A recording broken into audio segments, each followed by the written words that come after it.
July 27 marks the 60th anniversary of the signing of the armistice that ended the Korean War. North Korea remains a relatively isolated country, considered an international pariah by some, a humanitarian disaster by others. Yet the North Korean regime has, through the Cold War, but perhaps more remarkably in the 2 decades following the Cold War, retained control and avoided any significant internal or external disruptions. North Korea's leadership is under no illusion about the true state of their nation. But after more than 6 decades, the system is ossified, and a relatively small number of individuals have a vested interest in maintaining their tight control over the levers of economic and political power.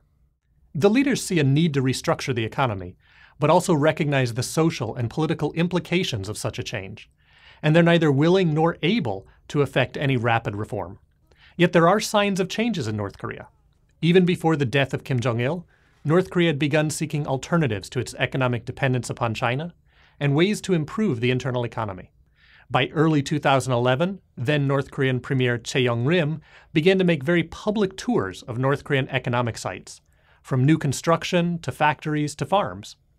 Prior to this point, nearly all such inspections were conducted by Kim Jong-il himself, and rarely did the premier do much other than send greetings to foreign dignitaries, at least in public, despite technically having responsibility for North Korea's economic policies. When Kim Jong-un took over the leadership of North Korea after the death of his father, Chae continued this more active role in the economy, before being replaced recently by current Premier Park Bong-ju. Park is considered, at least by North Korean standards, a bit of an economic reformer, and this was seen in the past when he served as premier from 2003 to 2007.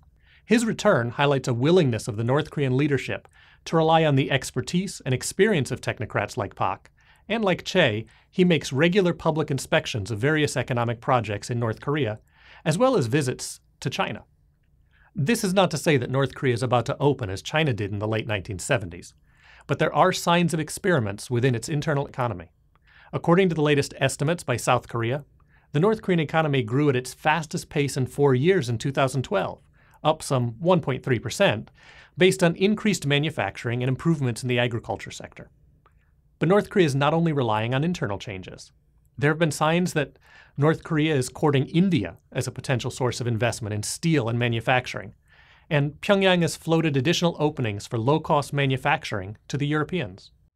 Perhaps more concretely, construction on the Jilin-Razon high-speed rail line, which will connect northeast China to North Korea's port project in its northeast, is currently underway, and Russia is renovating parts of the Trans-Siberian Railway that will also connect into the North Korean port. None of these are guarantees of a major shift in North Korea's economic performance, and Pyongyang continues to remain constrained by political factors. But 60 years after the end of the Korean War, and more than 2 decades after the end of the Cold War, there are early signs that North Korea, now feeling more secure with its nuclear deterrent, is beginning to set its sights more actively on improving economic performance.